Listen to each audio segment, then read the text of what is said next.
À quoi sert la francophonie? C'est le thème de cette semaine dans le forum de New World. Et nous en parlons avec Anani Sossou. Il est consultant en communication politique. À côté de lui, Louis Magloire Kamayo. Il est journaliste, écrivain. Il a assisté au dernier sommet de la francophonie à Djerba en Tunisie. Et notre troisième mousquetaire, Kegewe Sogoyou, ancien ambassadeur, il est journaliste. Avant donc de retrouver nos téléspectateurs pour les questions, les nombreuses qu'ils nous ont envoyées au plus 228 96 46 10 31, nous faisons un tour de table pour terminer sur la francophonie. Anani Sossou, il faut dire la francophonie sur le plan politique, c'est plutôt un échec. Faut-il réorienter cette communauté vers d'autres dessins? La francophonie est confrontée à un certain nombre de problèmes qu'elle n'arrive pas à résoudre jusque-là. Je vais prendre pour preuve les nombreuses guerres qui sévissent en Afrique aujourd'hui. Déjà, quand vous voyez au niveau du Rwanda, dans l'est de la République démocratique du Rwanda, du Congo plutôt, il y a beaucoup de documents qui ont attesté de la présence de troupes rwandaises ou bien du soutien du Rwanda au M23. Et cela a provoqué même une tension à Djerba, parce qu'il y avait RDC Donc, et Rwanda présents à ce sommet. Deux pays membres de la francophonie comme le Rwanda et la RDC peuvent se faire la guerre. Le Rwanda qui fait la guerre interposée à la RDC à travers le M23 et que la francophonie n'arrive même pas à faire asseoir autour d'une même table ces deux membres de ces instances, qui font partie de ces instances. Et aujourd'hui, on voit également que le Mali et le Burkina, nos pays sont confrontés à des actes terroristes. Or, ce sont des pays qui sont membres de la francophonie. Comment est-ce que la francophonie ne peut pas intervenir dans ces aspects, dans ces guerres-là, pour essayer d'apporter son soutien à des États libres, indépendants, qui sont attaqués par des groupes terroristes? Comment est-ce possible? Or, nous savons aujourd'hui que dans la plupart de ces pays, que ce soit dans l'est de la République démocratique du Congo, que ce soit au Mali ou bien au Burkina, mais ce sont des écoles qui sont fermées. Or, le français, qui doit être appris comme langue, ne peut se faire qu'à travers l'école. Quand on ferme les écoles à cause de la guerre, à cause du terrorisme, comment est-ce qu'on peut véhiculer alors le français? Au même moment, la francophonie ne doit pas s'occuper de tout. Il y a d'autres organisations qui doivent résoudre les problèmes que vous soulevez. A l'obligation, lorsque ces États membres sont dans des difficultés pareilles, comme on ferme les écoles, il y a l'UNESCO qui... Que ferait le G5 Sahel, la CENSAD, l'Union africaine, la CEDEAO? Est-ce qu'ils n'ont pas vocation à résoudre plus ces problèmes que la francophonie, qui est une communauté de pays en partage de la langue française? Lorsque dans ces pays membres, il y a des difficultés. C'est le devoir de la francophonie d'intervenir, par exemple, lorsque les écoles sont fermées. Puisque l'objectif principal de la francophonie, c'est d'étendre le français à travers le monde. C'est d'étendre le français. N'oublions pas que, d'après les statistiques, en l'an 2070, par exemple, il y aura 450 à 750 millions de locuteurs en français. Et la plupart, les 62%, viendront du continent africain. Quand il y a la guerre aujourd'hui et qu'on ferme les écoles, comment est-ce qu'on pourrait atteindre cet objectif d'avoir plus de locuteurs francophones dans le monde? C'est là où aussi il y a l'échec maintenant de la francophonie, à travers le fait qu'il soit vraiment... elle soit vraiment impuissante à essayer d'aider les pays membres à d'abord s'entendre entre eux pour faire la guerre, Rwanda, RDC, et maintenant à aider les pays Burkina et nos pays de la côte aujourd'hui qui sont confrontés au terrorisme, à les aider pour que le phénomène malien, le phénomène burkinabé ne s'étende sur nos côtes. Ça, c'est un problème. L'autre problème aussi, c'est au niveau de la démocratie. Comment est-ce qu'on peut, aujourd'hui, lorsque la francophonie sent que dans des pays où les élections ne sont pas dans les normes, comment est-ce que des délégués ou bien des observateurs de la francophonie peuvent accepter le fait accompli, sachant pertinemment que les élections n'ont pas été organisées et les résultats ne sont pas proclamés dans les normes? Ça aussi, ce sont des défis qui sont liés à la francophonie. Voilà d'ailleurs pourquoi la plupart aujourd'hui des gens ils croient que c'est la France qui pilote la francophonie, puisque dès que la France prend acte d'une réélection dans un pays, la francophonie suit immédiatement. C'est ça qui fait aujourd'hui que les pays africains sont réticents vis-à-vis de la politique de la francophonie. Ils ont l'impression que la francophonie est une sorte d'aile marchande, comme on disait. Et au niveau économique, aujourd'hui, il faut voir quelle est la balance commerciale entre les pays francophones. entre les pays francophones eux-mêmes. Nous allons voir que quand on prend la Chine, qui n'est pas membre de la francophonie, la balance commerciale des pays francophones et la Chine est 1000 fois plus développée que la balance commerciale entre les pays francophones eux-mêmes. Donc ça, c'est un échec. Et l'autre problème, l'autre aspect, c'est que la francophonie doit attendre à avoir un visa universitaire, un visa d'études. Ça, c'est un problème qui est fondamental. Et là, on n'en parle jamais. On veut véhiculer le français. On veut qu'il y ait une francophonie scientifique, une francophonie académique, etc. Pendant ce temps, la France, le Canada, qui sont des pays à même de former nos élites de demain, les élites africaines, mais ils ferment les frontières à nos étudiants. Comment est-ce qu'on peut arriver dans un espace communautaire francophone à ne pas accorder des visas à des étudiants qui veulent ne serait-ce qu'apprendre et véhiculer, apprendre en français et véhiculer le français plus tard. Mais Louis Magloire, je voudrais que vous réagissiez au propos de Anani Sossou et en même temps nous dire ce qu'on peut retenir de ce sommet de Djerba. Les interrogations sont légitimes parce que ces interrogations, je les ai entendues à Djerba et avant Djerba, on les avait déjà entendues. Ce n'est rien de nouveau. Ce que je dois dire concernant, puisqu'il faut prendre point par point, le fait que les visas soient accordés. Djerba, ne l'oubliez pas, se trouve quand même sur une île qui est pas très loin des côtes où les migrants africains passent et où beaucoup meurent. Il y a d'ailleurs un cimetière là-bas qui s'appelle le Jardin de l'Afrique où on récupère les corps des migrants noyés qui échouent sur les côtes tunisiennes et où ils sont enterrés, c'est à Zarzis. Donc ça, c'est une problématique qu'on ne peut pas ignorer. On l'a entendu, certains ne voulaient pas l'entendre, mais on l'a entendu énormément pendant les discussions du sommet et il n'y a pas eu de réponse. L'une des réponses que la secrétaire générale de la francophonie a donnée, c'est que la francophonie ne peut pas avoir un visa, c'est une question d'État. Même si la francophonie le décidait, ça restera une question qui relève de la souveraineté de chacun des États membres. Donc difficile de faire quelque chose qui soit universel, qui soit un visa francophone pour aller dans tous les pays francophones sans problème. Ne serait-ce que pour les étudiants. Si les ne serait-ce que pour les étudiants. C'est de ça moi je parlais, d'avoir un visa étudiant francophone. Oui. C'est vrai qu'on doit l'envisager ainsi, mais elle était très gênée sur les bords parce que c'est vrai que c'est une problématique qui est récurrente.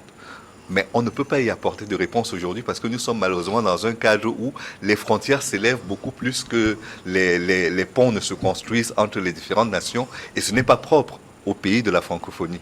La deuxième chose que je dirais concernant les guerres, c'est que bien sûr, entre la RDC et le Rwanda, il y a une vraie question qui se pose, qui est qu'il y a un abcès de fixation qui est l'Est de la RDC et le mouvement du M23. Mais il y a eu une réunion. Malheureusement, c'était à huis clos. Nous n'avons pas eu les conclusions de cette réunion. Peut-être qu'ils nous les enverront après le sommet, mais il y a eu beaucoup de sujets sur lesquels les ministres se sont réunis, les chefs d'État se sont réunis, mais c'était à huis clos et donc on n'a pas eu de conclusion là-dessus. La seule chose qu'on a entendue, c'est que des discussions sont en cours. Sur l'aspect technique de la participation de la francophonie aux observations électorales et autres, il y a une vraie spécialisation qui est en train de se faire. C'est-à-dire la francophonie sait qu'elle ne peut pas mécaniquement imposer des choses, mais elle apporte son soutien, y compris en amont, dans la gestion du fichier, faire que le fichier soit accepté par toutes les parties prenantes avant la tenue des élections, faire en sorte que la mission d'observation soit la plus consensuelle possible. Et ce n'est pas uniquement par rapport aux positions de la France, c'est aussi par rapport aux positions de l'Union africaine, des groupes d'observateurs qui sont envoyés et qui essaient d'harmoniser leurs positions sur le terrain pour dire à peu près la même chose. Vous remarquerez que ce soit au Togo, que ce soit en Guinée ou ailleurs, ces missions-là ne sont pas très bavardes et même quand elles parlent, elles disent à peu près la même chose, au-delà de ce que la France dit. Et je voulais terminer sur un point qui est peut-être très important aussi, c'est que on a remarqué ces derniers temps que francophonie et France se ressemblent, mais que on n'a pas noté qu'on n'est pas obligé d'être en accord avec la France pour être en bon terme avec la francophonie. L'exemple le plus parlant, c'est celui de l'élection puis de la réélection de Louis Mushikiwabo. Le Rwanda a eu une période très compliquée dans ses relations avec la France, mais cela n'a pas empêché qu'au sommet de Yerevan, en 2018, le choix de la France pour le secrétariat général de la francophonie soit celui de Louis Mushikiwabo. C'était beaucoup plus politique. La France voulait se rapprocher du Rwanda. Ça, c'est clair et net. Non, parce que d'abord, au moment où Louis Mushikiwabo a été élu, il y avait une telle tension entre la France et le Rwanda, à telle enseigne que son élection, l'élection de cette dame, qui fait un beau travail, disons-le, a été beaucoup plus une élection plus politique. Et vous avez vu que par après, il y a eu tellement de rapprochements de la France et le Rwanda que on a compris finalement que comment est-ce que dans un pays comme le Rwanda où le français est presque banni dans les écoles, presque banni au profit de l'anglais, au profit de leur langue locale, on puisse élire dans le même temps une Rwandaise à la tête de la francophonie. Donc c'est beaucoup plus politique. Non, mais à la ce niveau. francophonie Laisse-le est devenue politique. Qu'on le veuille ou pas, elle est politique. Depuis le moment où on a choisi Boutros Ghali comme le premier secrétaire général de la francophonie, on est entré dans une ère de politisation. Donc on ne peut pas dire que la politisation est un accident au niveau du choix de la secrétaire générale. Et je voudrais qu'on continue là-dessus pour dire... Et pour conclure que les pays africains, quand ils parlent par exemple des bases militaires françaises qui doivent être retirées, quand ils parlent du franc CFA qui doit cesser d'exister en faveur de bases militaires des pays, enfin des différents pays eux-mêmes et de monnaies qui sont nationales, ce n'est pas un élément qui devrait conduire à une rupture de relations. Les pays du Maghreb l'ont fait. Le Rwanda, encore une fois, a montré que même en étant en désaccord avec la France sur de nombreux points, on peut rester partenaire sur le plan diplomatique et garder un canal de discussion qui permet de construire quelque chose. Et donc, pour les pays africains qui ne sont d'ailleurs pas allés à la francophonie au sommet de Djerba, je veux dire les 4 pays où il y a eu un coup d'État, le Mali, le Burkina Faso et la Guinée, je crois que ce sont les 3 qui sont concernés. Ils n'ont pas été, et le Tchad et le Tchad, eux, ils n'ont pas été invités à ce sommet de la francophonie, même si leurs journalistes étaient présents. Mais ce qu'il faut dire, c'est que être en désaccord avec un pays n'implique pas qu'on est en désaccord avec la francophonie et n'implique pas qu'on n'a plus de canaux de discussion avec ces pays-là. Ouais. Donc pour nous, il faut arriver aujourd'hui à faire entendre nos causes sans forcément insulter, comme l'ont fait la Mauritanie, comme l'a fait le Maroc, comme l'a fait le Rwanda, et qui obtiennent des résultats. Donc dissocions par moment et soyons efficaces simplement dans ce que nous sommes en train d'envisager. Oui, moi je crois que j'ai écouté une interview de Macron après Djerba. Mais Macron, il s'en fout des francophones. Surtout quand ils sont noirs. Macron s'en fout des noirs qui meurent à l'est du Congo, qui meurent au Mali, qui meurent au Burkina. Macron s'occupe de l'Ukraine. À Djerba, encore, il a parlé de l'Ukraine. Nous devions soutenir l'Ukraine. Mais là, il faut l'envoyer au diable. Et ceux qui meurent au Congo, qui va les soutenir? Les Africains vous dites que vous êtes des francophones, vous faites une réunion, l'Ukraine qui n'est pas francophone, toi, président des Français, tu sors, tu parles du soutien à l'Ukraine pendant que les gens meurent à l'est du Congo, les gens meurent au Mali, les gens meurent au Burkina et même dans d'autres pays africains. Donc, vous savez, j'ai dit la langue française est une bonne chose pour nous communiquer. Ce qu'il y a derrière, les non-dits que les Français, que Macron, c'est pas les Français, que Macron devait, mais c'est toxique, c'est dangereux, c'est du mépris. Il ne parle que de l'Ukraine. Aujourd'hui, si on dit à Macron d'échanger toute l'Afrique contre l'Ukraine, il est d'accord. Parce que je vous dis que c'est raciste. Quand tu écoutes ses propos, il est raciste. C'est la raison pour laquelle j'estime que pour les pays africains aujourd'hui, il y a une place à prendre et une vraie place à prendre au sein de la francophonie pour dire quand c'est important pour nous, nous devons le montrer. Et malheureusement, nous n'arrivons pas à le faire. La même chose que vous êtes en train de décrire concernant le sommet de Djerba s'est produite en Belgique lorsqu'il y a eu le sommet à Union africaine, Union européenne. Sur la conclusion, les premières questions qui ont été posées portaient sur l'Ukraine au début de la crise. Donc c'est à nous. Nous avons quoi à voir avec l'Ukraine? C'est à nous également. On a quoi à voir avec l'Ukraine? Nous n'avons absolument rien à voir. Mais alors, pourquoi nous fatiguer avec l'Ukraine? La France a quelque chose à voir avec l'Ukraine parce que c'est. Mais quelle garde ce qu'elle a à voir avec l'Ukraine? Elle a envoyé des canons César à l'Ukraine. Elle n'a même pas envoyé un fusil mitrailleur au Congo. Elle n'en a pas envoyé. Mais attendez. C'est pourquoi je dis on voit les choses qui se passent. La francophonie ayant son avenir en Afrique, son passé et son présent en Afrique, c'est aux pays africains. Non, je veux dire, c'est aux pays africains aujourd'hui de mettre du contenu. C'est presque comme si on avait affaire aujourd'hui à une auberge espagnole dans laquelle l'avantage est laissé à un pays au détriment des autres. Je vais dire un truc. Tout à l'heure, tu disais dans ton développement que on peut avoir des relations avec la francophonie ou bien avec la France sans couper les On peut avoir des désaccords profonds. Oui, voilà. Mais ce que les Africains disent, ce que les pays africains disent, ce n'est pas de couper les liens, les relations avec la France, mais ils refusent le ton paternaliste de la France. Ils veulent que les pays africains soient respectés. Personne ne supporte le ton paternaliste. Au même titre que Macron, quand il vient en Afrique, il a des discours humiliants, désobligeants vis-à-vis des Africains, mais quand il se retrouve par exemple en Algérie, il a un autre ton. C'est ça que les Africains ne veulent plus. Ça reste l'Afrique, l'Algérie. On veut garder. Aucun pays africain. Même si c'est discutable. Même le Mali n'a jamais voulu couper avec la France. Avec la France. Ils disent, oui, nous voulons une relation mais d'égal à égal, une relation de respect. On ne veut plus le ton condescendant de la France, le paternalisme. C'est tout. Aucun pays africain n'a jamais voulu avec la France. Vous terminez en... Oui, je termine. Anani, le problème, c'est que quand il s'agit des Noirs, Macron ne veut pas entendre le mot égalité. Quand il s'agit des Noirs, vous avez dit tantôt que oui, les pays d'Afrique du Nord ont rompu avec la monnaie, machin, mais ils s'entendent avec la France. Mais Maroc, si tel était la Tunisie, si tel était le cas, si tel était le cas, si tel était le cas, il y a des présidents africains qui seraient encore au pouvoir et il y a des présidents africains qui ne seraient pas encore morts. Si la France acceptait la perspective de changer la monnaie et d'être toujours ami avec elle. Kadhafi est mort de quoi? Pas de Covid-19. La Grande-Bretagne, l'Angleterre. Gbagbo a perdu le pouvoir, pourquoi? Pas à cause d'une révolution. C'est sûr. Ça, c'est la France. Et c'est documenté. Je dis que la France, même à Djerba, n'avait pour souci que l'Ukraine. Ok, on a compris. Et j'ajoute que les pays africains doivent avoir pour préoccupation l'Afrique et arriver à l'imposer dans les agendas internationaux, ce que nous n'arrivons malheureusement pas à faire pour le moment, et c'est à notre détriment. Le Rwanda a décidé qu'il allait pousser ses pions autant que l'avantage le lui permet. Il l'a fait en désaccord avec la France, mais finalement, il a rallié la France à sa cause. Tant mieux. C'est aux pays africains donc de jouer. C'est à cause du génocide. Non. La France était obligée, au regard de son implication dans le génocide rwandais, il était obligé... Parce que la France n'est pas impliquée dans d'autres choses, dans les autres pays africains. Non, c'est parce qu'il y avait le droit de faire. Et ce que la France a laissé faire au Rwanda était quand même un crime contre l'humanité. De laisser trucider au moins 1 million de Rwandais. Mais ce n'est pas la lecture de la France. C'est-à-dire que vous interrogez les grands diplomates français. Ce n'est pas la lecture de la France, mais les faits sont là. Les réalités sont là et la France ne peut les les faits, dit-on souvent, sont têtus. Nous allons, voir ce que les téléspectateurs pensent de notre sujet, de ce que vous dites jusqu'à présent.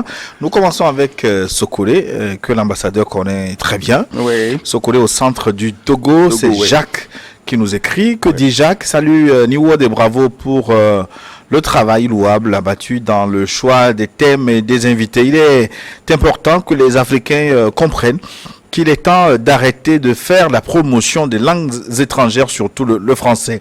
Notre développement dépend de notre décision de promouvoir nos langues. Les Français pour moi doivent commencer par prendre du recul. L'Afrique n'a plus envie de traiter avec des prédateurs. Nous avons besoin de traiter d'égal à égal avec des partenaires de bonne moralité. Jacques, depuis Sokolé. De Sokolé, nous nous envolons pour les États-Unis. Les États-Unis pour retrouver Pierrot. Bonjour Pierrot depuis la Yoa. Le Gakpo hollandais doit être un Togolais. Là, il parle du football. Et nous n'avons pas pu le faire venir jouer pour le Togo. Pour mon pays, on regresse et on va imputer cette régression à Adebayor de vouloir prendre la place de l'entraîneur. Adebayor est une vitrine pour le Togo. Je pense que la langue française n'est plus la priorité de France. Cette langue a réuni les Togolais à mon sens. Merci beaucoup de votre fidélité, Pierrot depuis la Yoa. Nous enchaînons avec Bilabina Warawele de Kara à Gamade. À Gamade, je connais pas. Consultation avec l'ambassadeur. Avec l'ambassadeur. Laisse tomber. Vas-y. À moins qu'il m'insulte. Non, c'est un non. Ok, à Gamade. Alors bonjour, journaliste, permets-moi de revenir sur vos propos disant qu'on ne doit pas accuser la France des contre-performances des équipes africaines. S'il te plaît, si vous prenez toute l'équipe de la France actuellement, seulement 1 ou 2 joueurs sont français, tous sont soit africains ou autres. C'est Bilabina Warawele depuis Kara, à Gamade. Est-ce qu'on peut ajouter une autre préoccupation avant de revenir sur le plateau? Bonjour. Français, langue d'ouverture, oui, mais ce serait bien que nous, Africains, nous choisissions une langue officielle pour nous. Ça nous aiderait mieux que le français. Nos langues aussi méritent d'être universelles. Ça a été dit sur le plateau. Je suis Bouhari Saliou. Ce que vous appelez francophonie, pour moi, c'est une association créée par la France pour dominer toujours les anciennes colonies, comme ils l'ont fait avec le franc CFA. Mais salutations à vous. J'aimerais vous demander que dans quelle France qui a obligé ses enfants de parler langue d'autrui. Ah oui. Alors, j'aimerais donc vous demander que dans... Il manque un petit mot ici. Dans quel pays les enfants sont obligés de parler la langue d'autrui et de laisser leur langue maternelle. Enfin, ce qui nous écrit, bonsoir Monsieur Gilles et à vos invités, bravo à New World pour la qualité des images diffusées pour la Coupe du Monde, qui en réalité n'a rien de mondial, 54 nations africaines pour 5 places. Ceux qui dominent le monde, l'Europe depuis 90, pour ne plus être surpris par les équipes africaines, ont essayé de mettre en œuvre les mécanismes pour mettre hors course d'autres nations. À titre d'exemple, 66 l'Angleterre, 70 Brésil, etc. Vous allez voir que les 4 dernières éditions sont rappelées par l'Europe. Ils ont multiplié les stratégies et pour cette année, c'est la libération tardive des joueurs, 13 novembre, soit une semaine de la compétition. La plupart des joueurs africains n'ont même pas eu la chance de revenir au pays pour avoir la bénédiction des ancêtres. Comme l'a dit un panéliste, il revient aux Africains de revoir l'organisation de notre football local. Seul le travail et surtout le travail bien fait est l'unique solution au peuple africain pour être compétitif dans tous les domaines. Kader Tchaniao depuis Sokole, Anani Sossou. Oui, mais la plupart de ceux qui nous regardent en ce moment ont pleinement raison. Sauf sur un aspect, on ne peut pas imputer à la France tous les défauts. Si nous parlons français, c'est une chance. Nous l'avons évoqué de long en large. Et je ne pense pas que la francophonie a été établie dans le seul espoir de prolonger la colonisation, le néocolonialisme. Jusqu'à preuve du contraire, il y a des pays asiatiques qui sont membres de la francophonie, qui ne subissent pas le dictat de la France, par exemple. Donc cet aspect... On pourrait même citer la Suisse, la Belgique. La Suisse, la Belgique et le Canada, qui ne sont pas sous l'autorité de la France, par exemple, qui n'ont jamais été colonisés d'ailleurs par la France. Donc la francophonie, c'est une ouverture pour nous, il faut que nous l'acceptions. Tout comme aujourd'hui le Togo fait partie du Commonwealth, c'est une opportunité pour nous d'instaurer déjà dès le primaire la langue anglaise. Ça permettra à nos élèves, par exemple, d'aller étudier au Canada ou bien aux États-Unis sans passer forcément 2 ans à étudier d'abord l'anglais. Donc c'est une opportunité pour nous. La francophonie, c'est une opportunité pour nous, le Commonwealth. Et aujourd'hui à l'université de Lomé, on apprend le mandarin. Donc l'auditeur doit comprendre que c'est une chance et que ça n'a rien à voir avec le colonialisme. En ce qui concerne le football, ça c'est une question qui est récurrente. On ne peut pas comprendre aujourd'hui que l'Afrique qui a 54 ou bien 55 sélections nationales ne puisse disposer que de 5 représentants à la Coupe du Monde, pendant ce temps que l'Europe, qui n'a qu'une trentaine de pays, en a au moins 13 représentants. Oui, mais c'est vraiment... on tient compte aussi des performances des pays. Quand les équipes africaines se font éliminer... on n'a qu'à donner la chance aux pays africains d'avoir, par exemple, 13 représentants, et on verra que l'Afrique rapportera peut-être aussi la Coupe du Monde. Mais il faut qu'on soit égalitaire. La FIFA, c'est un consortium de mafieux qui sont là, c'est un consortium de mafieux qui sont là. Ce sont quand même de grands... On ne vous laissera pas dire ce que vous dites, parce que... Il faut appeler les choses. Non, les choses... Vous n'avez pas les nombreux scandales qui ont émaillé. Ça concerne des personnes qui sont en jugement. La justice décidera de ce qui... Les personnes qui étaient concernées étaient ceux qui pilotaient la FIFA. Oui, mais la justice... Ça, c'est une affaire de la justice. Ouais, la Platini, c'est l'UEFA, donc ça n'a rien à voir avec la FIFA. Il était vice-président. Il était vice-président de la FIFA, je sais de quoi je parle. Donc on ne peut pas dire aujourd'hui qu'avec autant de scandales... Aujourd'hui, on a un autre président de la FIFA qui s'appelle Infantino, qui a amené une nouvelle méthode qui nous a amené la Coupe du Monde avec autant de pays. Anani Sossou, on va revenir à nos téléspectateurs. Non, pas ça. On pourrait également, sur un plan différent, dire que l'ONU est une mafia, on pourrait dire que le FMI et la Banque mondiale. Oui, c'est la même aujourd'hui. Il y a un besoin aujourd'hui de restructurer. Je suis d'accord avec vous, de restructurer toutes ces instances. Si c'est pas une mafia, si ce ne sont pas des mafias, pourquoi restructurer? Non, il y a un rapport de force. Il y a un rapport de force qui est tel que dire qu'il y a des problèmes est une chose, mais ajouter que c'est une mafia, c'est quand même. Mais c'est pas moi qui le dis, Gilles. C'est pas moi qui le dis. Il y a de nombreux rapports des experts. Il y a tellement de scandales qui ont tous rapport avec l'argent qu'ils ont volé. Oui. Il faut le dire quand même. Oui, mais il y a eu des ceux qui ont volé sont attaqués par la justice. L'attribution de la Coupe du Monde au Qatar, tout le monde le sait. Pardon, je vais te faire le coup. Je vais te faire le coup de Cyril Hanouna sur la télévision de Bolloré. Pour te faire comprendre que nous, on travaille avec la FIFA. Et pour nous, elle est intouchable. Non, mais au-delà du fait qu'elle est intouchable, c'est que généralement, quand on brasse beaucoup d'argent, on brasse également des risques de scandales très importants. Donc, ça concerne la FIFA, ça concerne toutes les organisations qui brassent énormément d'argent. Malheureusement. Je peux autant dire qu'Anani Sossou lui-même est un grand mafieux. Mafieux dans mes champs, parce que ça m'appartient dans chacun à sa façon. Chacun avec sa mafia. Bonsoir, Niwod. C'est à cause de l'ambassadeur que j'ai décidé de suivre directement l'émission et non après sur YouTube. J'apprécie ce qu'il vient de dire. C'est bête d'enseigner d'autres langues à nos enfants avant leur propre langue maternelle. C'est Kofi qui nous a écrit d'Adido Gomé. C'est le temps de rappeler aux téléspectateurs, certains l'ont demandé, le direct de cette émission. C'est chaque dimanche à partir de 12h, 12 temps universel, et vos questions sont relayées à partir de 13h UTC. Donc si vous souhaitez être avec nous, le direct les dimanches à 12h12. Salut New World. Quoi qu'on dise, je pense que la langue française domine déjà nos langues locales. Il va falloir que la francophonie travaille beaucoup pour s'ouvrir sur d'autres mondes non francophones, ce qui nous permettra de faire avec beaucoup plus de facilité des activités commerciales et autres avec les autres. Sinon, pour le moment, le français n'est qu'une langue de travail pour nos Hubert Topou depuis Baguida. Baguida, c'est à Lomé. Ah oui, mais Maglibé nous revient aujourd'hui. Tout comme Adido Gomé. Ouais.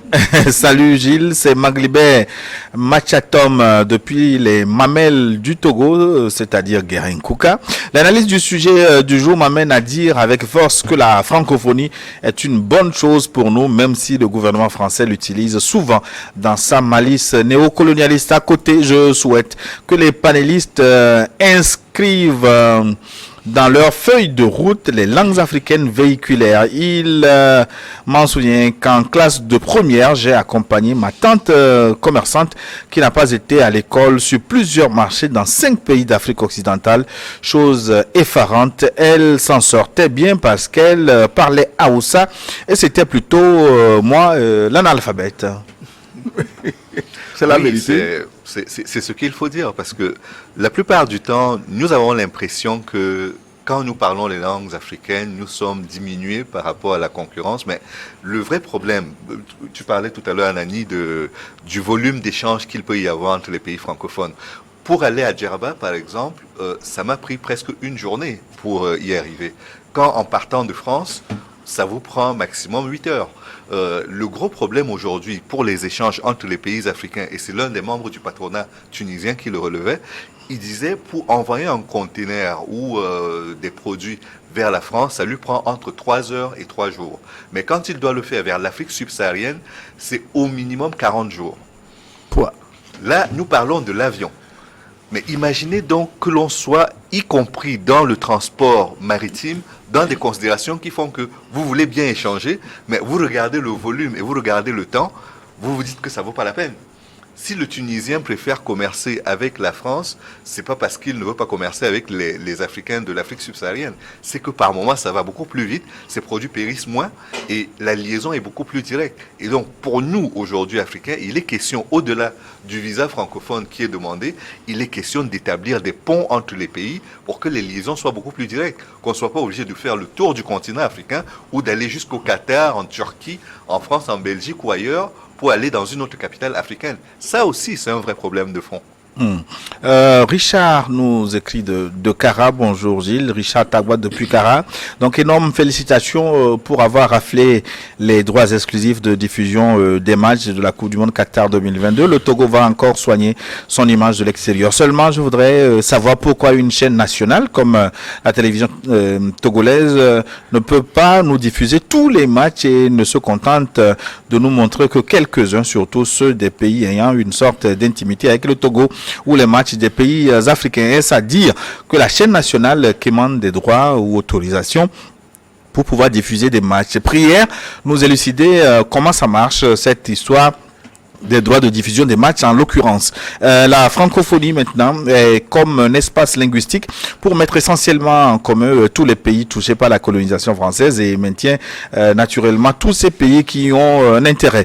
C'est à mon sens une poursuite de la colonisation française à travers la langue, mais je pense qu'on ne doit forcer aucun pays, quoi qu'il soit touché par l'empreinte française en termes de colonisation, à y demeurer, car le multilinguisme est un atout pour s'ouvrir sur le grand monde. Cependant, ma préoccupation est de savoir, avec l'aide de nos invités, si la colonisation française reste le critère majeur de la dite francophonie. En ce qui concerne le match, est-ce que quelqu'un a une réponse pour lui? Non, je crois qu'il y a deux réponses possibles. La première, c'est que c'est à la TVT de répondre concernant les choix de matchs qui ont été effectués. Et la deuxième, c'est que quand on a les droits, c'est parce qu'on les a achetés. C'est pas un cadeau on pourrait lui apporter une réponse. Le droit cédé par New World à la télévision togolaise, ce sont les droits dits free-to-air qui ne concernent que 28 matchs décidés par la FIFA. Donc c'est la FIFA qui décide d'octroyer ces matchs qui doivent être diffusés sur des télévisions non payantes. Donc c'est le droit acquis par la télévision togolaise auprès de New World TV. Oui, il faut dire qu'au niveau des droits, c'est New World qui a eu la licence, la première dans toute l'Afrique subsaharienne francophone. Francophone en ce qui concerne les droits payants, mais pour les droits free-to-air, ça concerne les 43 pays d'Afrique subsaharienne, anglophones et francophones compris. Donc au niveau du Togo, par exemple, d'après ce que j'ai entendu sur la télévision nationale togolaise, le chef de l'État, Faure Gnassingbé, a permis à la télévision de pouvoir diffuser en local les matchs, les 28 matchs de la Coupe du Monde. C'est déjà c'est déjà à féliciter. Et étant donné que même pour ceux qui sont dans les hameaux les plus reculés, même sans le décodeur New World, ils peuvent regarder en local à travers les trucs. Donc c'est déjà à féliciter. C'est ça l'intérêt même des droits free-to-air, décidé par la FIFA pour permettre à toutes les communautés, quels que soient les moyens, de suivre les matchs. Voilà. Donc ça, c'est vraiment à féliciter, à applaudir. Et puis bravo également à New World d'avoir accepté quand même que même des pays qui n'ont pas les moyens pour acheter ces droits au niveau de la FIFA puissent quand même diffuser certains matchs pour égayer nos hameaux et nos villages. Salut le grand plateau de tous les dimanches. Juste pour vous jeter des fleurs, vous maîtrisez toujours vos sujets. Que l'Éternel vous garde. C'est Ntande Sylvestre qui nous écrit de Blita Akwe de Baguidamana. Bonjour Niwod et ses invités. Peut-on être un acculturé et parler de civilisation qui cette dernière est synonyme de développement? La culture est ce qui reste à un peuple après avoir tout perdu. La langue est culturelle. Akwe de Baguida. Donc il nous invite simplement à ne pas prendre affaire de langue à la légère. Bonjour messieurs, merci beaucoup, merci pour le débat. Ma première question, langue ou dialecte pensez-vous qu'on doit promouvoir l'évé et le cabier? À mon avis, l'évé ferait l'affaire parce qu'elle est parlée par des communautés de la sous-région comme le Ghana, le Togo, le Bénin. Ne serait-il pas bon de louer un fonds de soutien pour faire des recherches sur comment enseigner les sciences en évé ou mieux dans nos langues locales? Une anecdote, Je suis enseignant et lors d'une inspection en SVT, sciences de la vie et de la terre, on a demandé aux élèves de la classe de 6e de citer les exemples de reptiles et un élève a répondu à Doglo et l'enseignant n'a pas validé la réponse. À la fin, l'inspecteur a donné raison à l'élève en expliquant que à Doglo ou lézard en français de l'enfant incompétent.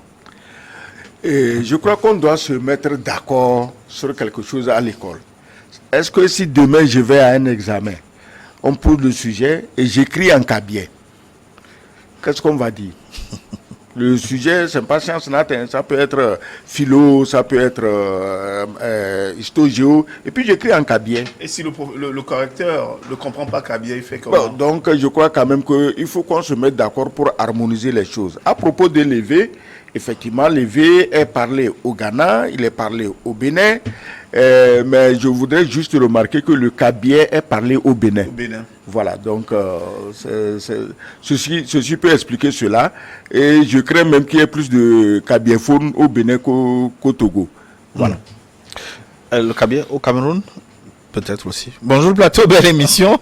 C'est Edem depuis Tchévier. Qu'on ne nous fasse pas croire que le français est sauveur en nous donnant une ouverture sur le monde et qu'aucune langue africaine ne peut le faire. Et comment font ces minuscules États qui font l'Union européenne, chacun avec sa langue? En plus, avons-nous réellement besoin de nous ouvrir sur le monde, surtout que l'Afrique peut se suffire à elle-même si nous ne valorisons pas nos langues, les autres ne nous respecteront jamais. Le petit français, lorsqu'il va à l'école, tout lui est enseigné dans sa langue maternelle. Le petit africain n'a pas cette chance. Votre intelligence est jugée par rapport à la maîtrise des langues étrangères. C'est honteux que la télévision n'est pas de déclinaison en langue, la télévision nationale n'est pas de déclinaison en langue nationale. Non, il y a des langues nationales. Ouais, sur la télévision togolaise, il y a quelques tranches. Le cabier est élevé, oui, un peu plus d'ailleurs. Il y a même des journaux qui sont dits. Lui souhaite carrément des chaînes dédiées aux langues nationales. C'est ce que New World fait. Bah, il parle de la télévision nationale. C'est une question de moyens. Oui, c'est une question de moyens. Oui. Il a raison, c'est une question de Mais il y a moyens. déjà un peu qui est fait, qu'il faut valoriser quand même. Il y a le journal qui passe tous les jours en EV. Et puis il y a des émissions même en EV sur la télévision nationale et en cabier. Sur les rites traditionnels par exemple. Et puis je crois que, de façon plus générale, pour ne pas parler que de la télévision et des médias, on peut passer son permis de conduire au Togo dans différentes langues du pays, en Kotokoli et en Kabylie, et dans plusieurs langues. Exactement. Ouais.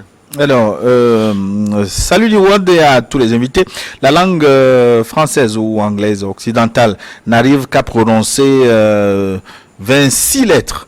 C'est une erreur car ça ne peut pas tout exprimer puisque la limite de la force rotative de leur langue occidentale n'est que 26 mots. Il parle de 26 lettres. Donc c'est une initiative coloniale, forcée, imposée. Sinon, de toute manière, c'est pas un choix africain. C'est Koufoma depuis Kakaveli, s'il vous plaît. Lui, Magloire. Ah ben, il écrit Magloire de façon très spéciale. Magloire. Ah, votre gloire, hein? La sienne ou la mienne? Votre gloire. Et je crois que à propos des lettres de l'alphabet, oui. Si notre ami voyait des tests en cabier ou en évé, il comprendrait que nous avons plus de 26 lettres. Il y a beaucoup d'accents, de prononciations qui n'existent pas dans les langues occidentales, mais que nous avons dans nos langues. Malheureusement, je ne les ai pas ici pour lui citer et faire la différence, mais il y a beaucoup de lettres. Et puis je crois que quand on dit Occident, il ne faut pas non plus croire que c'est un bloc monolithique. Vous prenez par exemple le russe, ce sont 32 lettres qu'on a dans l'alphabet. Que vous connaissez très bien. que vous parlez très bien. C'est Djatou Frédéric depuis Palimé. L'ambassadeur est un monument historique. Question, pourquoi les Africains laissent-ils le président Macron venir dans certains pays? Non, il y a des relations diplomatiques entre nos pays et c'est une question de réciprocité.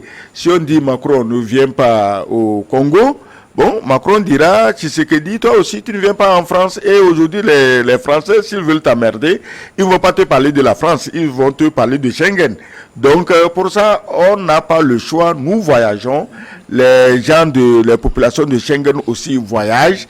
C'est un avantage pour nous tous, qui est cet échange et brassage entre les peuples.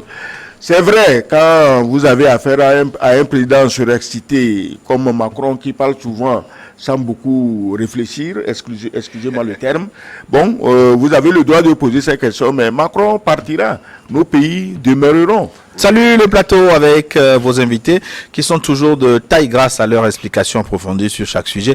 Mon inquiétude sur ce sujet de francophonie est de savoir concrètement ce qu'elle apporte réellement à un citoyen quelconque vivant dans une zone bien reculée comme le Mali, le Togo, le Niger, la RDC. Bref, selon moi, la francophonie n'est qu'un outil de recolonisation socio-culturelle et intellectuelle de l'Afrique grâce à leur ONG présente un peu partout en Afrique. Bonne suite.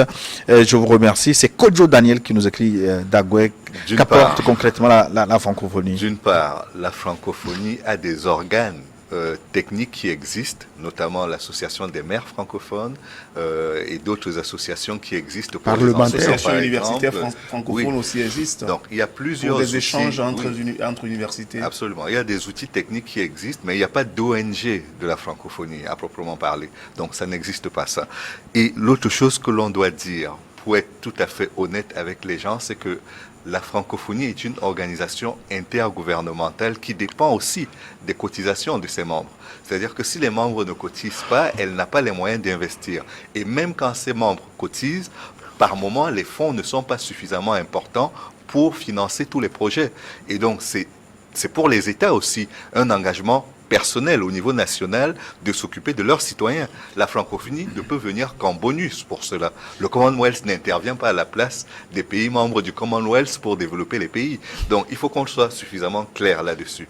Et l'autre chose... Ce que la francophonie peut apporter par rapport à ce qu'il dit à un citoyen lambda qui vit au Togo ou au Bénin, mais la francophonie c'est 88 États. Ça peut permettre déjà de voyager dans 88 États et de se faire comprendre. Et se faire comprendre. Et également, il a l'opportunité de s'exprimer avec 381 millions de personnes qui peuvent le comprendre, avec qui il peut faire des affaires, commercer, échanger. Donc ça, à lui de saisir cette opportunité. Et puis je crois que par-dessus tout, vous avez aujourd'hui dans la francophonie beaucoup de pays qui n'ont pas vraiment le français comme langue de communication officielle.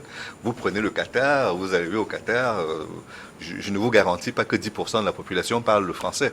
En revanche... Vous êtes généreux quand vous parlez de 10%. C'est trop. 10%. Soyons toujours optimistes. Mais ce que je veux dire, c'est que malgré cela, si le Qatar est dans la francophonie, si l'Algérie est dans la francophonie, le Togo et les autres, cela crée un cadre d'échange avec ces pays-là qui permet d'élargir les horizons et de ne plus être dans le tête-à-tête colonial ou néocolonial avec la France. Donc pour moi, c'est déjà quelque chose de bien. Merci, chers amis. Nous arrivons donc à la fin déjà de notre émission. Je vais parler de Gani depuis Agoué pour finir. Bonjour Gilles, bonjour New World, merveilleux plateau, chapeau à tous vos invités qui sont à la hauteur du débat à la francophonie, l'AFD et toutes ces organisations fantoches n'ont qu'un seul et unique objectif, maintenir d'une manière voilée la domination et la prédation de la France pour continuer par surexploiter et piller les ressources africaines. Nous devons, en tant que pays africains, donner plus d'heures à l'éducation civique et morale et réduire les heures accordées à l'enseignement du français. Certes, le français est indispensable, mais personnellement, je ne pense pas que parler très bien le français peut favoriser le développement d'un pays. Par contre, si nos pays africains arrivent à imprimer dans le sang des citoyens africains des valeurs civiques et morales, l'Afrique connaîtra un développement intégral. Gani depuis Agoué. Nous terminons donc avec lui. Si tu permets une seule seconde. Oui. Donc je vais tout à l'heure, après ce plateau, aller directement sur New York TV, la Coupe du Monde. Donc j'invite beaucoup de gens à s'abonner à New York TV parce que c'est la première fois que une chaîne panafricaine a pris cette responsabilité de faire diffuser la Coupe du Monde. Donc je vais partir tout à l'heure regarder sur New York TV la Coupe du Monde à une fan zone au marché de Kakaveli. Merci très bien, Anani Sossou. C'est une très belle conclusion. Ben, moi-même, de ce pas, je m'en vais devant l'écran de télévision, suivre sur New World le reste de la compétition. À très bientot. C'est venu.